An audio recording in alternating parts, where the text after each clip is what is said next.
Hello chess buddies, welcome to Amateur Chess University. Today, we'll look into the analysis of the round 6 game played between Magnus Carlsen, the world champion, and Richard Rapport in the Tata Steel Masters 2022. This was a Magnus show all the way, so without further ado, let's head straight into the game. Magnus here at the white pieces, and they begin with knight to f3, going for the rative opening, d5 by Richard, and d4 by Magnus, going for the Zuckertort variation of the queen's pawn opening. Here Magnus played knight to f6, going for the symmetrical variation of the queen's pawn opening, and Magnus played c4, setting up the queen's gambit. Richard declines the queen gambit. Here Richard played e7 pawn to e6, and Magnus played his g2 pawn to g3, setting up the Catalan opening of the queen's gambit declined. d5 pawn captures a pawn on c4, and here white played light square bishop to g2, and knight to c6 by black. White castles in this position, and black played rook to b8. Now Magnus developed his dark square bishop and brings it to e3. Now there are few games in the database where black played knight to d5 or bishop to e7, pawn from b7 to b5. Richard here played his dark square bishop to d6, and it is as of move 7 that we have a completely new game. Now queen to c1 by Magnus, targeting the c4 pawn. And here Richard played his b7 pawn to b5, Magnus played his b2 pawn to b3, and Richard played his light square bishop to b7. b3 pawn captures the pawn on c4, and b5 pawn captures the pawn on c4, and queen captures the pawn on c4. Here Richard played knight to b4, preparing to bring his light square bishop to e4, and then knight to c2. And here Magnus played a3, targeting the knight at b4, and Richard moved his knight back to d5, targeting the bishop at e3, and Magnus played his bishop to g5. Black castles in this position, and white develops his knight from b1 to d2, connecting both the rooks. Here Richard played the h7 pawn to h6, attacking this dark square bishop. Now the dark square bishop captured the knight at f6, and knight captured the bishop at f6. Here Magnus played his rook at f1 to c1, doubling up on the c file, and Richard played his knight to d7. Here Magnus played a very good move. He played his queen to a4, targeting this pawn at a7. What can Richard play here? If he tries to bring his rook to a8, trying to defend this a7 pawn, then Magnus will bring his a1 rook to b1, targeting this bishop at b7. And if Richard brings his light square bishop to d5, then Magnus will push his pawn to e4. Then the light square bishop will have to move away, leaving the square c6 and b7 undefended. So after queen to a4 by Magnus, Richard pushed his pawn to c5. This was the best move for black in this position, because if d4 pawn captures the pawn on c5, then black will capture the pawn on c5 with the knight, targeting the queen at a4, while also providing additional protection to the bishop at b7. And if the queen captures the pawn, black will play rook to a8, and white will be forced to give up the queen because it will have no safety square to move to.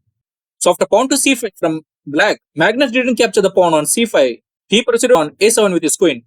Now Richard is under a lot of trouble. He will not be able to move his rook to a8 because his bishop at b7 will be hanging. The best move for Richard in this position was to play the light square bishop to d5, stepping away from the 7th rank, and then play rook to a8. He didn't do this. He committed a mistake in his next move. He captured the knight at f3 with his light square bishop, and Magnus captured the light square bishop at f3 with his bishop, gaining full access to this diagonal. Richard played c5 pawn captures a pawn on d4. Now Magnus cannot capture this pawn on d4, because if he does so, then Richard will play bishop to e5, targeting the queen as well as the rook. So Magnus didn't capture the pawn on d4. Instead, he moved his rook to a2, preparing to capture the pawn at d4. And now Rapport moved his queen to e7, targeting the a3 pawn, while also providing space to develop his rook at f8. Here Magnus pushed his pawn to a4. The best idea for Rapport in this position was to play pawn to e5 and protect this d4 pawn. However, he played rook to d8, and now Magnus captured the pawn at d4, and Rapport played his rook to b4, targeting the white queen at d4. And here Magnus played his queen to c3. Here Rapport played his knight to b6, threatening the pawn at a4, and Magnus simply pushed his pawn to a5, targeting the knight at b6.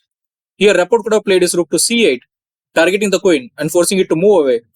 However, he decided to play queen to a7. His idea was, if the a5 pawn captures the knight at b6, then the queen will capture the rook at a2. However, Magnus, as always, was very positionally sound. He made a move that completely shattered black. So feel free to pause the video and try to figure out the move Magnus played in this position. If you are able to figure it out, well done.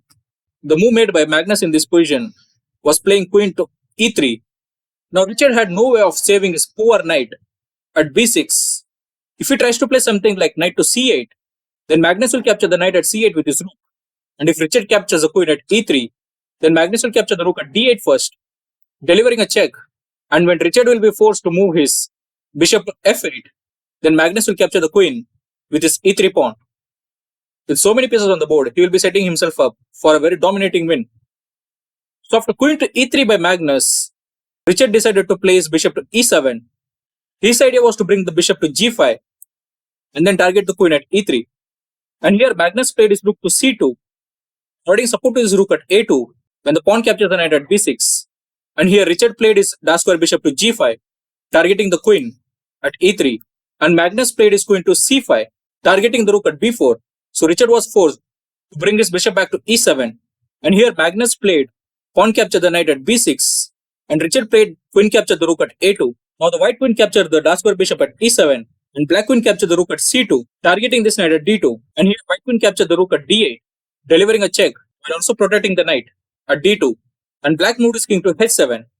And here Magnus pushed his pass pawn to b7. And it was in this position, on move 31, that Richard Rapport resigned the game. His position is completely destroyed, and there is no way of capturing this b7 pawn without giving up his rook. So that's the game. What a wonderful victory for Magnus. He was at his best, and Rapport unfortunately had to be at the receiving end of his genius display. It is interesting to note that this event has a special memory for Rapport, as it was here in their first ever meeting in 2017 that Rapport defeated Carlsen. That game analysis is in my description box if you want to check out. However, this time Magnus was simply too good. If you have any thoughts on this game, feel free to share below. Thank you for watching. Take care. See you.